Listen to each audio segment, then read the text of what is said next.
I became a Christian when I was about 4, so my parents became Christians. It was quite a dramatic experience for them, and I noticed a massive difference in them both really, really quickly.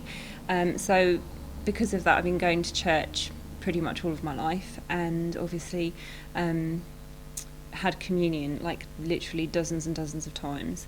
There have been lots of times that have meant a lot to me, but there's also been lots of times that it's seemed very ordinary. But there's one occasion that that we had recently back around Easter time, and Adrian spent some time talking about the differences between the bread and the wine, which I'd not really heard about before. I'd always, in my mind, sort of put those two things very much together as sort of a whole, rather than sort of separating them out and thinking about the individual things.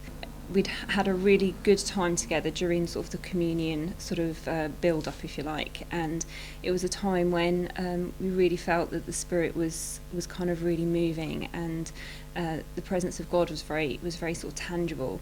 And when Adrian came to break the bread, I had kind of quite an emotional response to that, which was quite unexpected, really. Literally, as he broke the bread, I kind of had a sense of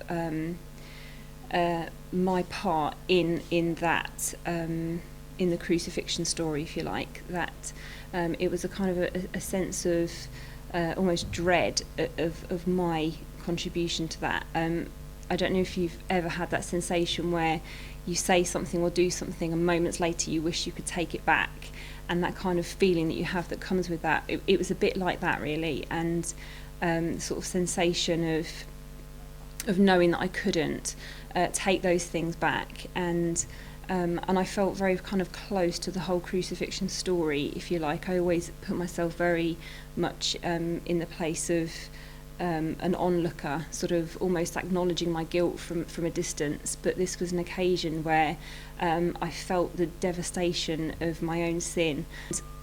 I kind of almost looked Jesus in the eye, and it was really difficult to do that, because even though I know in my head, all the sort of forgiveness and love and all that kind of stuff, what I expected to see almost was like disappointment. And that's one of the things that really struck me, was that Jesus didn't look at me with disappointment.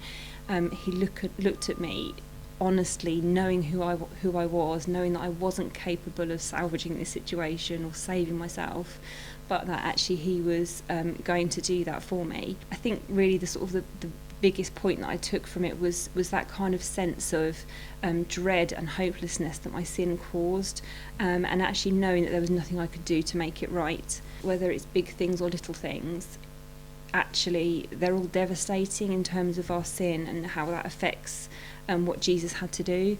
We just can sometimes become quite blasé about our sin, or actually it's not that bad, or not as bad as so and so, or at least I don't do this, or or even think of our sin on quite a corporate level, that we're all kind of in it together, so is it that bad? And actually this sort of really reminded me that actually it is that bad, and not to try and sort of give myself an easy way out. There isn't an easy way out.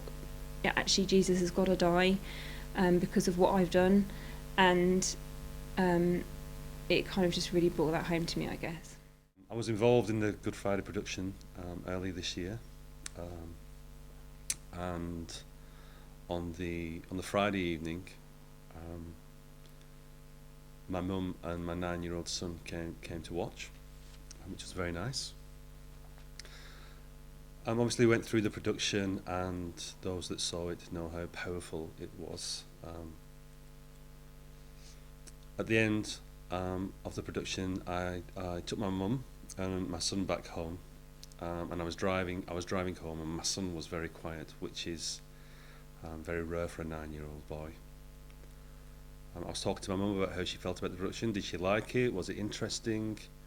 And then my son asked me about some of the songs in the production, and I had them on CD and told him I've got them on CD, so he wanted to listen to a few on the way home. And the one that he liked the most was the Judas song, which at the time I thought was quite strange. But we got home, got out of the car, listened to a few songs, was quite happy with them. We just walked into the kitchen, And my son stopped me. He was just leaning against the counter, and he stopped me and he said to me, he says, "Daddy," he said, "that's really changed me, that." And I said, what's really changed you? He said, that whole thing about seeing Jesus on the cross, and that man singing about, about going to heaven. I said, "Really?" And he remained very quiet and very thoughtful. But when I put him to bed later, we talked about it a little bit more, and he said to me, he said, "Daddy," he said, "I want to go to heaven. I don't want to not go to heaven." So we talked about salvation, we talked about Jesus and giving our life to the Lord, and that's what happened. So that night, just before he went to sleep, I led my son to the Lord, and he prayed the prayer of forgiveness and salvation, and that's the power of the cross right there.